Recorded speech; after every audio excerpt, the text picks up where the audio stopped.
Bonjour à tous et bienvenue dans cette rapide vidéo que je fais suite aux commentaires de Eltov qui me demandait sur une vidéo d'algèbre linéaire de calculer le déterminant de cette matrice ou du moins de réexpliquer comment fonctionne la méthode qui consiste à extraire des sous-matrices d'une matrice à plus grande dimension. Donc ici on a une matrice que j'ai nommée terme 1 qui est une matrice carrée de dimension 4, on a à chaque fois 4 lignes, 4 colonnes. Et l'idée, ça va être de calculer le déterminant de cette matrice. Alors pour cela, il va falloir on a deux méthodes, soit on fait une triangularisation, mais donc ça peut être fastidieux en termes de calcul, soit ici, quand c'est une matrice assez simple, on peut utiliser justement cette méthode consistant à extraire des sous-matrices. Alors comment ça marche? En fait, ce qu'on va faire, c'est que on va ici mettre des petits signes, on va mettre plus, moins, voilà, si on avait une autre dimension on remettrait plus, et puis à partir du moment qu'on a mis ces signes, on va prendre le premier terme, donc ici le terme 1, et on va le multiplier à la matrice, la sous-matrice de dimension 3 associée. Donc le 0, ce sera la sous-matrice qui prend cette colonne et cette colonne. Donc c'est exactement ce que j'ai fait ici, j'ai repris la matrice, j'ai pris 1 qui est la première dimension, j'ai remis la sous-dimension en 3 de cette matrice 3,4, donc c'est cette sous-dimension. Ensuite, j'ai rajouté le moins devant le 0. Ensuite, j'extrais du coup la matrice 3,3 associée au 0, c'est-à-dire ces trois colonnes, 1, 2 et 3. Ensuite, je mets le plus, le 1 qui est ici, j'extrais la matrice 1, 2 et 3, donc la sous-matrice 3,3, etc. Donc ça me fait une décomposition en fait de la matrice 4,4 en 4 matrices de dimension 3,3. Donc c'est ici en fait, quand je disais qu'il fallait extraire des sous-matrices, c'est exactement ça qu'il faut faire. Alors quand on arrive là, on n'a pas terminé. Pourquoi? Parce qu'on a des dimensions 3,3 et donc il va falloir qu'on résolve un petit peu ces matrices. Sauf que la matrice ici 4,4 elle est particulière parce qu'on a des zéros. Donc les zéros c'est cool parce que ça va nous permettre de simplifier. Donc on sait forcément que peu importe le résultat de cette matrice, ici ça vaudra 0. Parce que je le multiplie par 0, donc ça vaut 0. Donc je peux éliminer.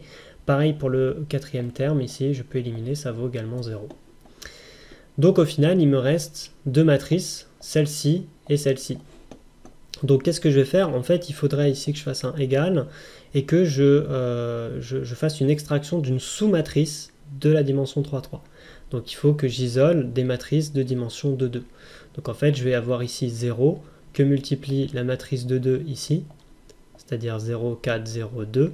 Ensuite, je prends 0 que multiplie la matrice 1, 1 et 0, 2.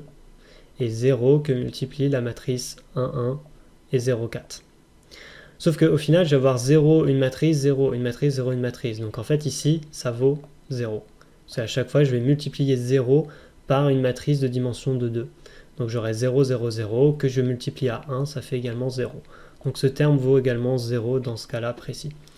Et donc il ne me reste plus que cette matrice, c'est-à-dire 1 que multiplie une matrice de dimension 3,3. Et donc je vais faire exactement la même chose, je vais marquer ici 1 que multiplie la matrice de dimension 2 associée, donc c'est-à-dire 1, 1, 0 et 2. Voilà, donc c'est cette sous-matrice.